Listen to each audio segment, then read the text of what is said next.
Iron sharpens iron, and one person sharpens another. That's from Proverbs 27:17. Hi, this is Tony Agnesi. A while back, I sat at daily mass, and it occurred to me that I was surrounded by a dozen male friends. You know, we sit together at daily mass and go out to breakfast or coffee afterwards a few times each week. We even have a name for our group. We're called Fools for Christ from 1 Corinthians. We're all different in many ways. Some are employed, some unemployed, some are retired. We work in a variety of fields, from insurance to taxes, communication to medicine, pharmaceuticals to construction. We all have different interests in ministries. Some are involved in healing ministry, others in serving the homeless, others are involved in the Legion of Mary or St. Vincent de Paul Society or Catholic Radio. Yet we all have one thing in common: our love for Christ and his church. And just like iron sharpens iron, we sharpen each other. Now, unless you haven't been paying attention, we have a crisis in Christianity. Fewer and fewer people are attending Mass and religious services. From 1950, when 80% attended services, it's down to a number below 20% today. And you know, a disproportionate share of that decline is among men.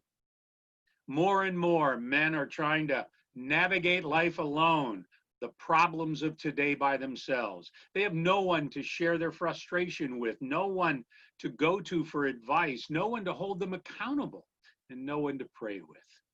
God never intended man to go it alone. We all need friends. You know, a dull knife is still a knife, but when sharpened, it's brighter, fit for use, and sharper.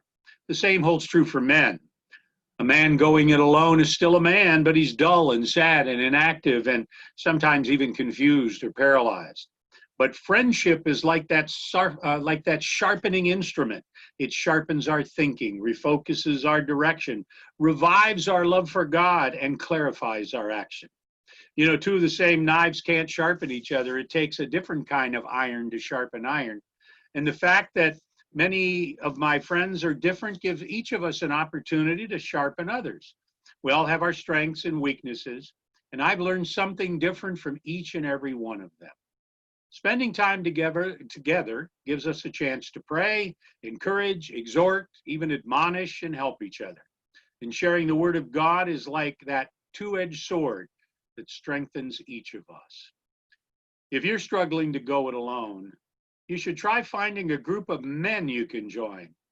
It was easy back in college, but those guys are gone. You need to find some new friends. Here are a couple of suggestions as to what to do. First of all, seek out a men's group at church. You know, often you can find a Bible study, a men's prayer group, a service project that'll help introduce you to some new guys. Our Fools for Christ group started out from the merging of several other groups that had disbanded. Number two, find or start your own breakfast or lunch group. Years ago, when I lived in Atlanta, we had a group of guys that got together for lunch every Wednesday. Not all of us could make it every week, but there was always a few guys there that could help provide that midweek lift between masses. Number three, find men with common interests, whether you're at work or at school or on a team, and then get together away from that activity with these guys. Often guys are just waiting for someone to ask. Don't be afraid to take that first step. You know, you don't have to go it alone. It's not how God intended it. We need male friends to help us on our life's journey, and we need men to help rebuild the church as well. But to do that, you've got to be involved. You've got to be engaged and intentional about your Christian faith. You know you can do this, and I promise that you'll enjoy a more confident and rewarding life with your own Fools for Christ. Remember, iron sharpens iron, people sharpen people, men sharpen men. Until then, I'll be praying for you. If you enjoy these reflections, you can follow on Facebook or you can subscribe on YouTube and get updates every time we repost. We do 2 each week, on Monday and Thursday. They email on Tuesday and Friday morning.